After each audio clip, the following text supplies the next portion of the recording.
Selamat malam para netizen dimanapun kita berada. Salam inspirasi bagi kita semua. Wow, ternyata nampaknya begitu kan sudah mulai ketahuan bagaimana rencana Jokowi yang digadang-gadang menjadi salah satu eh, berpotensi jadi penasihat khusus Prabowo Gibran di Pilpres 2024. Tentu kalau ini disebut sebagai gelar rapat terbatas dengan Prabowo, jelas ada nuansa-nuansa apa. Kalau kita flashback ke belakang di era kepemimpinan Pak SBY tidak pernah mereka mengajukan sebagai penasihat presiden di situ begitu kan.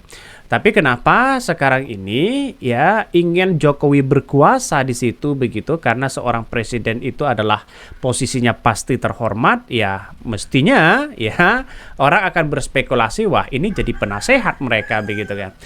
Kalau mereka jadi penasehat, jelas ada nuansa-nuansa yang kemudian bagaimana seorang Jokowi ingin juga berkiprah ingin berkuasa, ingin mengontrol anaknya di situ begitu kan. Bukan tidak mungkin di 2029 kita lihat saja anaknya yang akan maju sebagai presiden begitu calon presiden. Tapi dengan jalur seperti itu saya kira ketua umum partai tidak hanya tinggal diam masalah soal ini begitu kan Ini bahkan digadang-gadang menjadi Jokowi disebut gelar rapat terbatas dengan Prabowo dan berpotensi jadi penasihat khusus. Wow. Saking ingin berkuasa begitu. Setidaknya kan bagaimana mereka ingin berkuasa dan sebagainya mungkin salah satunya dengan cara-cara seperti itu begitu kan.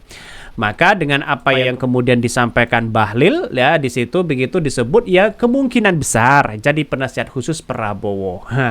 Tanda-tanda inilah kemudian tersebar begitu kan di media sosial bahwa apa sih yang sebenarnya terjadi? Apa sih yang diinginkan dari seorang Jokowi ingin berkuasa di situ begitu kan? Menjadi presiden 2 kali saya kira sudah cukup begitu kan. Penasihat itu masih banyak orang yang kemudian tidak terafiliasi kepada anaknya, tidak terafiliasi kepada siapapun misalnya. Seperti contoh misalnya KB Lutfi begitu kan. Itu mungkin seperti yang lain begitu kan sebagai penasehat. Tapi kalau toh pada hakikatnya seorang Jokowi jadi penasehat, saya kira ini semakin wow. Saya tidak membayangkan bagaimana Indonesia ini begitu kan bisa mengontrol anaknya, bisa mengontrol jalannya demokrasi dan sebagainya sebagai penasehat. Tapi semuanya kan tergantung dari presiden. Artinya selama ini kalau Jokowi jadi penasehat, maka seorang Prabowo bisa disetir oleh seorang Jokowi. Tidak berkutik juga begitu kan. Seorang menjadi presiden terpilih tapi kemudian tidak berkutik di hadapan seorang Jokowi. Wow. Betapa luar biasanya sekarang ini begitu kan melihat dengan hal-hal seperti itu begitu kan. Apakah ini sudah benar-benar ditukar bahwa bolehlah Gibran menjadi cawapres dari seorang Prabowo, tapi pada kenyataannya harus ada timbal balik. Katanya kabarnya dulu ketika Gibran digadang-gadang menjadi salah satu calon wakil presiden itu nampaknya Jokowi sampai menolak 7 kali katanya begitu kan. Dan pada akhirnya luluh begitu kan Apa yang terjadi selama ini? Mari kita baca komentar-komentar netizen. Pilpres lebih mahal dari sebelum-sebelumnya. Hadiah kuaci yang bikin kacau negara, pengen ikut eksis lagi. Mubazir dong. Ini banyak sekali komentar-komentar dari netizen. Apa jadinya mantan jenderal dinasehati mantan presiden yang ijazahnya diduga palsu? Ini komentar dari netizen. Ngeri-ngeri banget di situ begitu kan. Artinya apa? Melihat dengan hal-hal seperti ini saya kira akan menjadi catatan penting kepada siapapun bahwa seorang Prabowo bisa didekti oleh seorang presiden di situ begitu kan. Jelas di situ begitu kan. Maka saya katakan apakah Prabowo ini akan berdiri sendiri di atas kaki sendiri atau sebagai petugas dari mereka begitu kan. Jelas oligarki itu tidak ingin Prabowo itu punya kebebasan di situ begitu kan. Maka para oligarki dan Pak Jokowi ingin mengunci posisi Prabowo. Di belakang-belakang mereka harus ada yang namanya anak buah seorang Jokowi, anak buah seorang oligarki di situ begitu kan. Sebagai kontrol terhadap jalannya demokrasi. Maka jalan satu-satunya akan mempersiapkan Gibran di tahun 2029. Dipersiapkan hari ini begitu kan.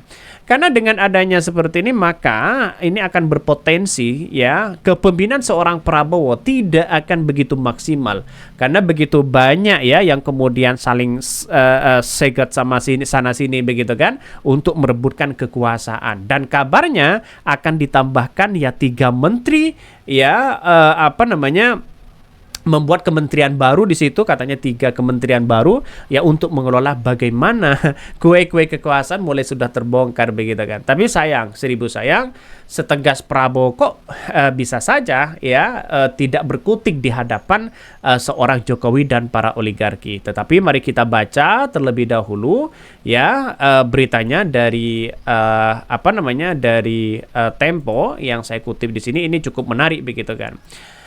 Ini Jokowi disebut ya gelar terbatas ya dengan Prabowo dan berpotensi jadi penasehat. Dia mengatakan bahwa Presiden Joko Widodo alias Jokowi disebut menggelar rapat terbatas atau ratas dengan calon Presiden nomor urut ya 2 Prabowo Subianto. Selain itu juga disebut-sebut bakal menjadi penasehat khusus Prabowo. Kabar ratas Jokowi dengan Prabowo itu di ruang lingkup Menteri Koordinator Perekonomian Airlangga Hartarto. Sementara Jokowi yang disebut bakal menjadi penasehat khusus Prabowo disampaikan oleh mantan kader Partai Demokrat Indonesia Perjuangan ya PDP ya Demokrasi Indonesia Perjuangan PDP Marwar Sirait. Bahkan Airlangga mengkonfirmasi adanya ratas yang dilakukan Presiden Jokowi dengan Prabowo pada hari Jumat 5 April lalu. Airlangga menyebutkan ratas itu memang membahas pemerintahan yang akan datang. Namun Airlangga enggan menjelaskan lebih detail mengenai isi pertemuan antara Jokowi dan Prabowo itu, hanya memastikan pembahasan yang dilakukan pesih pada tahap awal tersebut. Jadi begini, logika sederhananya saja, kalau memang ya Pak Prabowo misalnya ada potensi-potensi yang kemudian pengaruh fisiknya, pengaruh apanya sehingga tidak bisa menstabilkan ya kepemimpinan Pak Prabowo, bukan tidak mungkin akan diganti oleh penasehat begitu kan ya. Penasehat ya tentu adalah mereka begitu kan. Siapa yang akan menjadi penasehat di situ untuk mengisi ya kekosongan-kekosongan yang kemudian dianggap Pak Prabowo mungkin salah satunya efek umur yang sudah tua begitu kan ya. Nampaknya begitu kan ini harus menjaga stamina juga ya di kepemimpinan Prabowo di situ begitu. Maka artinya apa? Artinya ya siap-siap, bukan tidak mungkin penasihat itu akan menjadi presiden begitu kan. Ya kita tunggu sajalah bagaimana mereka begitu. Tapi mudah-mudahan ya semoga Pak Prabowo diberi kesehatan, diberi kelancaran, diberikan umur yang panjang ya sebagai siapapun yang terpilih nanti kita harus mengerti itu begitu. Tapi masyarakat Indonesia sebenarnya tidak ada masalah dengan Prabowo untuk menjadi presiden. Yang menjadi masalah itu adalah wakilnya di situ begitu kan. Banyak orang yang mengatakan seperti itu. Dari PDIP saja gelagatnya mereka nampaknya mulai kecewa karena seorang Gibran begitu kan. Momen pertemuan Jokowi dengan Prabowo juga diunggah di akun Instagram pribadinya Prabowo ya. Prabowo menyematkan Istana Negara sebagai keterangan lokasi dari unggahan tersebut. Ya, dari sini sudah terbaca sebenarnya arahnya kemana. Tapi wallahu a'lam ya. Yang namanya politik kita itu tidak mampu untuk menganalisa begitu kan, karena politik itu biasanya bagi mereka yang kemudian punya kapasitas untuk menjangkau. Dalam artian ya politik itu tidak bisa ditebak, itu semuanya secara dadakan begitu kan.